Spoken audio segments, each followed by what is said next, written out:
का पावन प्रकाश पर्व भी है और साथ साथ प्रधानमंत्री मोदी जी की प्रेरणा से पूरा देश भारत माता के महान सपूत जनजातीय गौरव के प्रतीक भगवान बिरसा मुंडा की 150वीं जयंती के कार्यक्रम के साथ भी जुड़ रहा है। मैं इसके लिए आप सबको कार्तिक पूर्णिमा, गुरु पर्व और जनजातीय गौरव दिवस की हृदय से बधाई देता हूं। बहनों और भाइयों, हमारा यह क्षेत्र मां विंध्यवासिनी की, मां अष्टभुजी माता की, काली मैया की अनुपम कृपा का क्षेत्र है। लेकिन साथ साथ यहां पूज्य संतों का सानिध्य, महर्षि कश्यप की ये पावन धरा, युग तुलसी के रूप में विख्यात पंडित राम किंकर जी की एक पावन जन्मभूमि और पूज्य संतों की परंपरा में स्वामी अलगड़ानंद जी महाराज और स्वामी हंसदेवराह बाबा जैसे संतों की भी साधना स्थली के रूप में क्षेत्र जाना जाता है। इस पावन धरा को कोटि कोटि नमन करते हुए मैं आप सबका हृदय से अभिनंदन करता हूं। बहनों और भाइयों, हम सब आज यहां एकत्र हुए हैं। भारतीय जनता पार्टी, अपना दल, निषाद पार्टी, राजभर पार्टी की संयुक्त प्रत्याशी श्रीमती सुषमा मौर्य को अपना आशीर्वाद और सहयोग प्रदान करने के लिए, समर्थन देने के लिए आज हम सब यहां एकत्र हुए हैं। और मैं भी आज एक बार फिर से आपके पास आया हूं कि बहनों और भाइयों, आज आप नए भारत को देख रहे होंगे। नए भारत में देश की सीमाएं सुरक्षित है। नए भारत में विकास के बड़े बड़े कार्य हो रहे हैं। नए भारत में गरीबों के कल्याण के लिए, युवाओं के उत्थान के लिए, किसानों की खुशहाली के लिए, बेटी और बहनों की स्वावलंबन के लिए सरकार नए तरीके से कार्य करके तेजी से विकसित भारत की परिकल्पना को साकार करने का कार्य कर रही है। एक तरफ प्रधानमंत्री मोदी जी के नेतृत्व में ये नया भारत, विकसित भारत बन रहा है और दूसरी तरफ उनके मार्गदर्शन में उत्तर प्रदेश के अंदर डबल इंजन की सरकार बुलेट स्पीड से चल करके सुरक्षा, समृद्धि और सुशासन का एक मॉडल खड़ा करने का कार्य कर रही है। बहनों और भाइयों, जिस उत्तर प्रदेश की पहचान माफिया से हुआ करती थी, जिस उत्तर प्रदेश की पहचान कर्फ्यू और दंगों से होती थी, आज हम कह सकते हैं उस उत्तर प्रदेश में माफिया मुक्त उत्तर प्रदेश, कर्फ्यू मुक्त उत्तर प्रदेश, दंगा मुक्त Uttar Pradesh, no curfew no दंगा उत्तर प्रदेश में है सब चंगा। बहनों और भाइयों, चाहे वह गरीब की सुरक्षा की बात हो, गरीबों के उत्थान की बात हो, बेटी की सुरक्षा की बात हो, आज प्रभावी ढंग से उत्तर प्रदेश के अंदर से लागू किया गया है। विकास के बड़े बड़े कार्य, highway, railway, airport, one district one medical college, हर घर नल की योजना के माध्यम से हम सबको देखने को मिल रहा है। विरासत के बारे में तो कहना ही क्या, मां विंध्यवासिनी कॉरिडोर इसका उदाहरण हम सबके सामने है। One district one medical college में मां विंध्यवासिनी के नाम पर मेडिकल कॉलेज का निर्माण आज मिर्जापुर में हो गया है। सोनभद्र में मेडिकल कॉलेज का निर्माण हो गया है और अब तो आप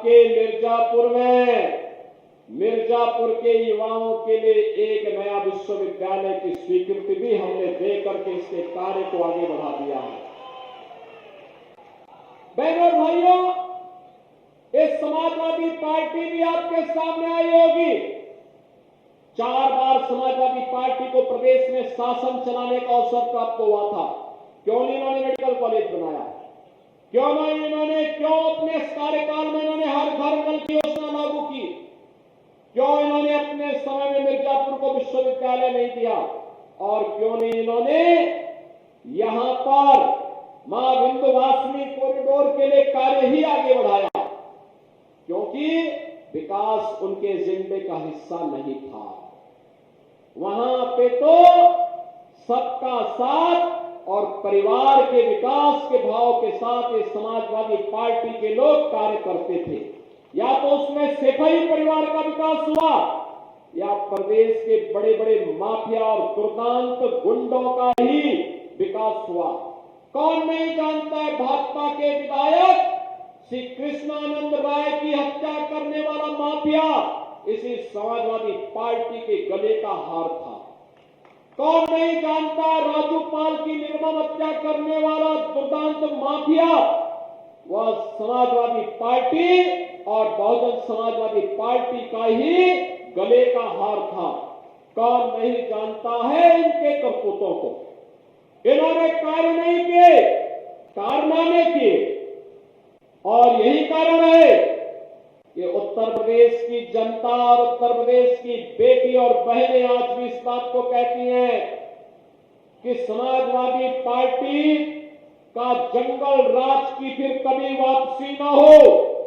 इसके लिए मां विंध्यवासिनी से लगातार प्रार्थना करती हैं कि मां इतना आशीर्वाद देना कि जिन लोगों ने उत्तर प्रदेश के सामने पहचान का संकट खड़ा किया था, यहां के नौजवानों के सामने पहचान का संकट खड़ा किया था, यहां की बेटी की सुरक्षा के सामने पहचान का संकट खड़ा किया था, यहां के किसानों को आत्महत्या करने के लिए मजबूर कर दिया था, और यहां के विंध्य क्षेत्र वासियों को एक एक बूंद पानी के लिए तरसाया था, वह समाजवादी पार्टी दोबारा कभी भी सत्ता के दौर तक पहुंचने न पाए।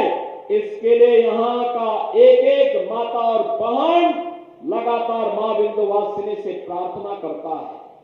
बहनों और भाइयों, ये समाजवादी पार्टी महिला सुरक्षा के लिए संकट है। ये समाजवादी पार्टी नौजवानों के भविष्य पर संकट है। याद करिए, इनके समय में नौकरी निकलती थी और चाचा भतीजे की जोड़ी वसूली के लिए साथ साथ निकल पड़ती थी। पैसा भी लिया जाता था, नौकरी भी नहीं लगती थी। और अब तो इसी महीने के अंत में 60,200 पुलिस भर्ती के परिणाम निकलने वाले हैं। उत्तर प्रदेश के 60,200 नौजवान को एक साथ पुलिस भर्ती के माध्यम से उत्तर प्रदेश पुलिस में कार्य करने का अवसर प्राप्त होगा। और बहनों और भाइयों, इसमें 20% सीटें अनिवार्य रूप से कह दिया गया कि बेटियां उसमें भर्ती होंगी, जिससे चौराहे पर या कहीं गांव में या शहर में जहां कहीं सपाई गुंडों ने बेटी के ऊपर बेबी नजर डालने का दुस्साहस किया, तो वहां पर पुलिस में भर्ती हुए बेटियां इनके वहां पे डेंटिंग पेंटिंग का काम कायदे से कर सके, इसके लिए ये भर्ती की प्रक्रिया को हम लोगों ने तेजी के साथ आगे बढ़ाया है। और इसलिए बहनों और भाइयों, आज हम सब आपके पास आए हैं कहने के लिए। आपने देखा होगा नए भारत का नया उत्तर प्रदेश, आज यहां पर हरेक के लिए सुरक्षा भी है, सुविधा भी है, नौजवान के लिए नौकरी और रोजगार भी है, तो बेटी के लिए और बहनों के भी कल्याण के लिए अनेक कार्यक्रम चल रहे हैं। बेटी बचाओ बेटी पढ़ाओ से लेकर के मुख्यमंत्री कन्या सुमंगला योजना से लेकर के प्रदेश के अंदर अनेक ऐसे कार्यक्रम जिनके माध्यम से सामूहिक विवाह की योजना हो या फिर उनके स्वावलंबन से जुड़ी हुई तमाम योजनाएं ये तेजी के साथ आगे बढ़ रही हैं। और विरासत का सम्मान तो कैसे होना चाहिए, यहां मां विंध्यवासिनी धाम, काशी विश्वनाथ धाम और 500 वर्षों का इंतजार समाप्त करके अयोध्या में भगवान राम के भव्य मंदिर का निर्माण यह अपने आप में उदाहरण है कि 500 वर्षों के बाद अयोध्या धाम में रामलला विराजमान हुए। याद करिए, ये वही सरकार है जो महाराज सुहेलदेव का भव्य स्मारक बहराइच में बनाती है, तो श्रृंगवेरपुर में भगवान राम और निषाद राज की एक गले मिलती हुई प्रतिमा को वहां पर भव्य स्वरूप 56 फीट ऊंची प्रतिमा की स्थापना का काम भी करती है। ये भारतीय जनता पार्टी है जो दुनिया के अंदर लौह पुरुष सरदार वल्लभ भाई पटेल की सबसे बड़ी प्रतिमा का स्थापना का कार्य प्रधानमंत्री मोदी जी के नेतृत्व में गुजरात के केवड़िया में स्थापित कर चुकी है। बहनों और भाइयों, महापुरुषों का सम्मान, विरासत का सम्मान, बेटी की सुरक्षा, नौजवान का रोजगार और नौकरी और साथ साथ अपने किसानों के चेहरे पर खुशहाली लाने के लिए क्या कार्य होना चाहिए, यह काम केवल और केवल भाजपा कर सकती है। और इसीलिए आज मैं आपके पास फिर से आपसे अपील करने के लिए आया हूं कि बहनों और भाइयों, कनेक्टिविटी हो, हर घर बिजली हो, हर घर पानी हो, हर घर में राशन की सुविधा हो और हर गरीब को बेहतर स्वास्थ्य की सुविधा उपलब्ध कराने का कार्य यह केवल और केवल भाजपा कर सकती है। और इसीलिए आपसे मैं अपील करने के लिए आया हूं। भारतीय जनता पार्टी ने श्रीमती सुचिस्मिता मौर्य जी को अपना प्रत्याशी बना करके अपना दल, निषाद राज पार्टी, राजभर पार्टी, इन सबके सहयोग से उन्हें मझवा विधानसभा के उपचुनाव में उन्हें प्रत्याशी बना करके आपके बीच उतारा है। डॉक्टर विनोद बिंद यहां से विधायक थे, वे सांसद बन चुके हैं। आपने उन्हें आशीर्वाद दिया,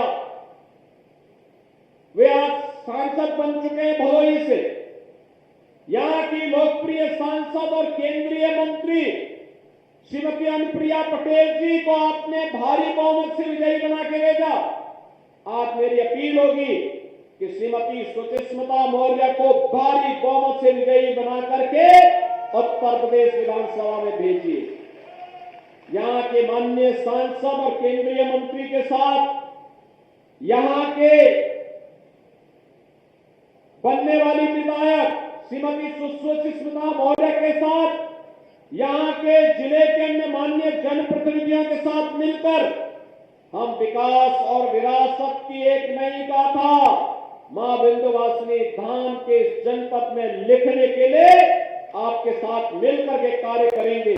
और इस विश्वास के साथ आज मैं आपके बीच आया हूं। आप सभी का आशीर्वाद और समर्थन श्रीमती सुचिस्मिता मौर्य को प्राप्त होगा। सभी का इधर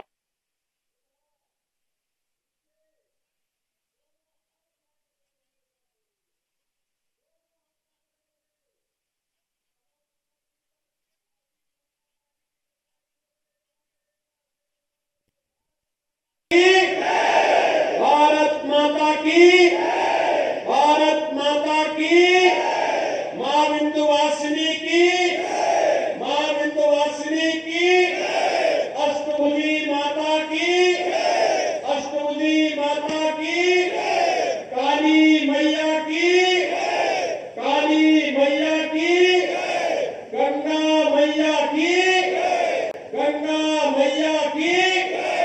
जय श्री राम, जय श्री राम, नमः पार्वती पतिये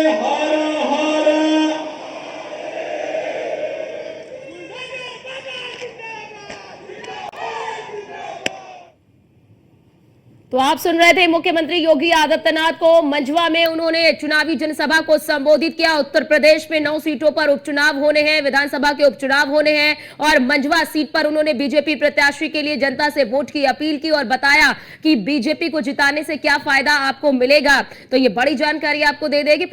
मुख्यमंत्री योगी आदित्यनाथ ने मंझवा में जो विधानसभा के उपचुनाव होने हैं इसको लेकर यहां पर सभा को संबोधित किया और जनसभा को संबोधित करते हुए बीजेपी के कार्यों को यहां पर रखा। बताया कि किस तरह से विकास की बयार उत्तर प्रदेश में बह रही है और मंझवा में बीजेपी के प्रत्याशी को जिताने की अपील जनता से करते हुए नजर आए, क्योंकि सुचिस्मिता मौर्य जो है वो यहां से बीजेपी की प्रत्याशी हैं और उनका मुकाबला डॉक्टर ज्योति बिंद से है जो समाजवादी पार्टी की प्रत्याशी हैं।